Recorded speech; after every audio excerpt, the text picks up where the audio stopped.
Hi hello ನಮಸ್ತೆ. ನಾನು ನಿಮ್ಮ ರಂಜಿತಾ ಶಿವಾನಂದ್. ನಾನಿವತ್ತು ಬೆಳಗ್ಗೆ ಬೇಗ ಎದ್ದು ರೆಡಿ ಆಗಿದ್ದೀನಿ ಆ್ಯಂಡ್ ಇವತ್ತು ಬಸ್ಸಲ್ಲಿ ಹೋಗೋಣ ಅಂತ ಇದ್ದೀನಿ. ಬಸ್ ಸ್ಟಾಪಿಗೆ ನಮ್ಮ ಅಪ್ಪಾಜಿ ಡ್ರಾಪ್ ಮಾಡಿದ್ರು. ಅಲ್ಲೋಗಿ ನೋಡಿದ್ರೆ ನನ್ನ ಫ್ರೆಂಡ್ ಸಿಗ್ತ, ನನ್ನ ಬೆಸ್ಟ್ ಫ್ರೆಂಡು. ಸೊ ಅವನ್ನ ಮಾತಾಡಿಸ್ಕೊಂಡು ನಿಂತಿದ್ದೆ. ಅಷ್ಟರಲ್ಲಿ ನನ್ನ ತಂಗಿನೂ ಬಂದಳು. ಇಬ್ಬರು ಬಸ್ ಹತ್ತಕ್ಕೆ ಹೋದರು. But bus ಹತ್ತಕ್ಕಾಗಲ್ಲ. ಸೊ ಬಂದ್ಬಿಟ್ಟು ಹಿಂದೆಯಿಂದ ನನ್ನ ತಂಗಿ ಸ್ನ್ಯಾಪ್ ಮಾಡ್ತಾಯಿದ್ದಾಳೆ. ಸೊ ಆಮೇಲೆ ನಮ್ಮ ಬಸ್ ನೋಡಿದ್ರೆ ನಮ್ಮ ಬಸ್ ತುಂಬಾ ರಶ್ ಇತ್ತು. ಆದರೂ ಹೆಂಗೋ ಬಸ್ ಹತ್ಕೊಂಡು ತುಮಕೂರು ಬಸ್ ಸ್ಟಾಪಿಗೆ ಬಂದು ಗೌರ್ಮೆಂಟ್ ಬಸ್ ಸ್ಟಾಪಲ್ಲಿ ಹೋದೆ. ಯಾಕಂದರೆ ನಮ್ಮ ಕಾಲೇಜಿಗೆ ಬೇರೆ ಬಸ್ ಹತ್ತಬೇಕಿತ್ತು. ಅಲ್ಲಿ ಬಸ್ ಹತ್ಕೊಂಡು ಹೋದೆ. ಹೋಗಿ ಕಾಲೇಜ್ ಹತ್ರ ಬಂದೆ. ನನ್ನ ಫ್ರೆಂಡ್ ಸಿಕ್ಕಿದ್ಲು, ಅವಳ ಜೊತೆ ಮಾತಾಡ್ಕೊಂಡು ಹೋಗ್ತಾ ಇದ್ದೆ.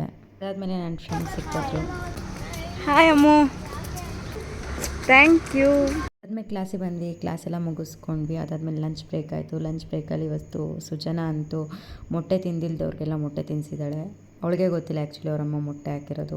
ಸೊ ಅದೆಲ್ಲ ಮುಗಿಸ್ಕೊಂಡು ನಾವು ಯೂಶ್ವಲಿ ಕೂತ್ಕೊಳ್ಳೋ ಅಡ್ಡ ಇದು ಹಳ್ಳಿಕಟ್ಟೆ ಅಂತಾರೆ. ಮೋಸ್ಟ್ ಆಫ್ ದಿ ಟೈಮ್ ಯಾವಾಗಲೂ ಎಲ್ಲರೂ ಇಲ್ಲೇ ಕೂತಿರ್ತಾರೆ. ಕ್ಲಾಸ್ ಬಂಕ್ ಹಾಕೂ ಜಾಸ್ತಿ ಇಲ್ಲೇ ಕೂತ್ಕೊಳ್ಳೋದು. ಆಮೇಲೆ ಯೋಗ ಕ್ಲಾಸ್ ಇತ್ತು. ಇವತ್ತು ತುಂಬಾ ಚೆನ್ನಾಗಿತ್ತು. ಯೋಗ ಕ್ಲಾಸ್ ಮುಗಿಸ್ಕೊಂಡು ಆಮೇಲೆ ಮನೆಗೆ ಹೊರಟೆ. ಹೋಗಬೇಕಾದ್ರೆ ನೋಡಿಕೊಂಡೆ ಯಾರೋ ನನ್ನ ಬಾಟಲ್ಗೆ ಎಲ್ಲ ಪೆನ್ನಲ್ಲಿ ಮಾರ್ಕ್ ಮಾಡಿಬಿಟ್ಟಿದ್ರು. ಅದನ್ನು ನೋಡಿ ನನಗೆ ತುಂಬಾ ಬೇಜಾರಾಯಿತು. ಯಾಕಂದರೆ ತುಂಬ ಇಷ್ಟಪಟ್ಟು ತೊಗೊಂಡಿದ್ದೆ ಬಾಟಲು. ಬಸ್ ಸ್ಟಾಪಿಂದ ಮನೆಗೆ ನನ್ನ ಫ್ರೆಂಡ್ ಡ್ರಾಪ್ ಮಾಡ್ತೀನಿ ಅಂತ ನೋಡಿದ್ರೆ ಮಧ್ಯ ರೋಡಲ್ಲಿ ನಮ್ಮಮ್ಮ ಕಾಲ್ ಮಾಡಿ ಡೈರಿಲಿ ಏನೋ ಪ್ರಾಬ್ಲಮ್ ಆಗಿದೆ ಬಾ ಅಂದರು. ಸೊ ಹಂಗೆ ಆನ್ ದಿ ವೇ ಹೋಗಿ ಅದನ್ನೊಂಚೂರು ರೆಡಿ ಮಾಡಿಬಿಟ್ಟು ಆಮೇಲೆ ಮನೆಗೆ ಬಂದೆ. ಬಂದುಬಿಟ್ಟು ಫ್ರೆಶ್ ಅಪ್ ಆಗಿಬಿಟ್ಟು ಸ್ವಲ್ಪ ಕೆಲಸ ಇತ್ತು ಮುಗಿಸ್ಬಿಟ್ಟು ಮಲ್ಕೊಂಡೆ.